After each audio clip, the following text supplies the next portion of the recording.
Britain could stop illegal immigration in just 3 months with tough and determined action, according to Reform UK MP Rupert Lowe. The former football chairman who has won the praise of Elon Musk is confident that migrants can be deterred from making the dangerous journey, but he is sure the crisis will not have ended by the time of the next election. If people come here illegally they need to be detained and deported, he says, adding, do that for 3 months, you will stop illegal immigration. People won't spend €5,000 or whatever it is coming over on a rickety dinghy. He also wants foreign criminals sent back from where they came from, and he knows how he would compel their home nations to take them back. If we are sending foreign aid to the countries and they refuse to accept them, withdraw the foreign aid. He says there is absolutely no chance Labour will tackle the small boats crisis in the years leading up to polling day, but he insists he now believes Reform will win that election. Mr. Lowe knows what it is like to take a team to the cusp of victory. When he was chairman of Southampton FC, the Saints reached the FA Cup final in 2003. He remembers it as one of the best days of his life, but Arsenal won the match 1-0. Now, the 67-year-old is at the heart of a 5-strong squad of Reform MPs who have won a bridgehead in Westminster. This is just the beginning, he says, insisting that the insurgent party will triumph at the next election. We're going to win, he says. An overall majority is the goal, and there are clear reasons why his confidence is surging. First, he startled his friends by winning Great Yarmouth from the Tories in the summer election. Then the world's richest man, Elon Musk, declared on his social network, X, that Mr. Lowe talks a lot of sense. And now recent opinion polls have put Reform above both Labour and the Conservatives. Mr. Lowe fears for the future of the UK under Labour, warning of a looming sterling crisis. He blasts the government for hitting farmers with inheritance tax, warning, they will sell their machinery, you will get no investment in farming. We will become more and more exposed to food shortages. When sterling collapses we won't be able to import other people's food. And he condemns the hike in employers' national insurance contributions. You're going to see people getting rid of staff, he says, adding, these people are scoring own goals everywhere. He is bemused by Sir Keir Starmer's push for a reset of relations with the European Union. Warning that going back to this failing socialist post-war experiment would be a disaster, he says, I can't for the life of me understand what he's got in his head other than rocks. He shows a similar lack of enthusiasm when discussing the potential for a pact with the Conservatives. Pointing to Nigel Farage's decision not to stand Brexit Party candidates in Conservative-held seats and Boris Johnson's subsequent 80-seat majority, he says, tell me what he did with it. He didn't even do Brexit well. He would not rejoice if Mr. Johnson decided to join the ranks of Reform, describing the ex-PM as an abject failure. I think it is extraordinary that Boris is still in the betting to be the next Prime Minister, he says. It's bizarre. He's had a play with a toy set and he singularly failed. But when he talks about the grassroots support for Reform that propelled him to the Commons he glows with excitement.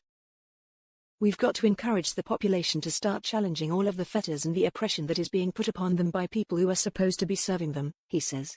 I say, challenge, challenge, challenge, obviously legally. The Home Office insists it is working to stop the small boats crisis. A spokesperson said, we all want to end dangerous small boat crossings, which threaten lives and undermine our border security. The people smuggling gangs do not care if the vulnerable people they exploit live or die, as long as they pay. We will stop at nothing to dismantle their business models and bring them to justice. Shadow Home Secretary Chris Philp condemned the Labour government for scrapping the Conservative scheme to send illegal migrants to Rwanda. He said, I think the plan would have worked because you wouldn't bother crossing from France to the UK if you knew you had a high chance of being sent to Rwanda. It was a catastrophic mistake that the Labour government cancelled that Rwanda scheme before it even started. The first plane was due to take off on July 24, but they cancelled it before it went. If the Conservatives get back into power, we will definitely be looking to implement a removals deterrent where illegal immigrants who arrive here get rapidly removed either to their country of origin or to a safe third country, whether that's Rwanda or somewhere else. Here is a summary of internet users' reactions. Just stop every benefit. A friend in hospital sees that illegals come in all the time. Speak no English, but as soon as money is mentioned they fluent in no. Also they have to be aware that patients presenting with TB is on the increase, up 25% since 2022 and the highest since 2016. I wonder where that's come from? Reform go on and on about the boats when in truth they are flea on an elephant's back. It's legal immigration that's the problem.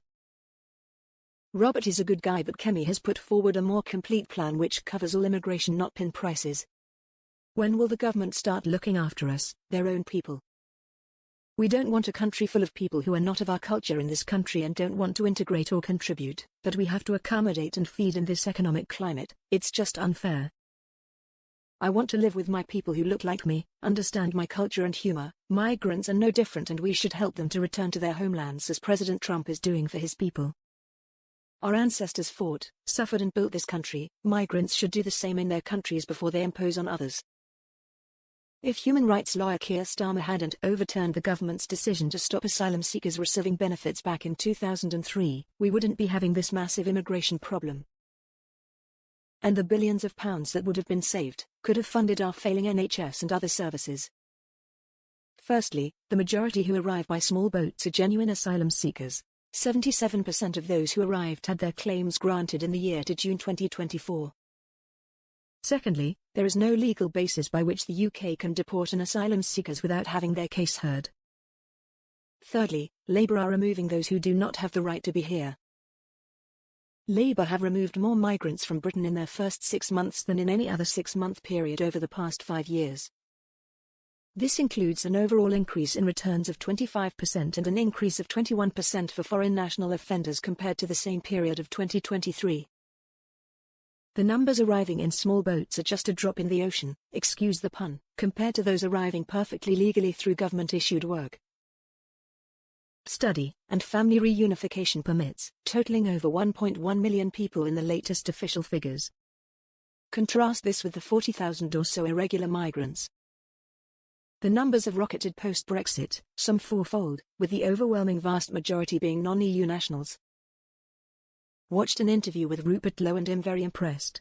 What an honourable and decent politician who gives his entire salary to charity. I can see why voters, both Labour and Conservatives, will be flocking to back reform at the next GE. Listen, you MPs, you won't do this again. Never will the British public trust you. I've cancelled my rates last night and I won't pay until you let our local council constituents vote. Watch as MPs start to switch. Mr Farage, step up and see this through, as enough is enough of Labour and Tories backing seeing our country's culture change. It's T5 gusting what's happening and not one MP apart from reform tells it how it is. I was Tory for 30 years, but believe me, as a Tory member I don't know one Tory who's not switching to reform. We know on here you have a few civil servants and laboured old bludgers having a go, but they are 1% on here. Please join us and give our kids a chance in life. Tories, Labour, you are both done. Those councils who block local elections, we are 100% not paying our rates. We need to encourage Macron, or whoever replaces him, to take a leaf out of ex-French President Sarkozy's book.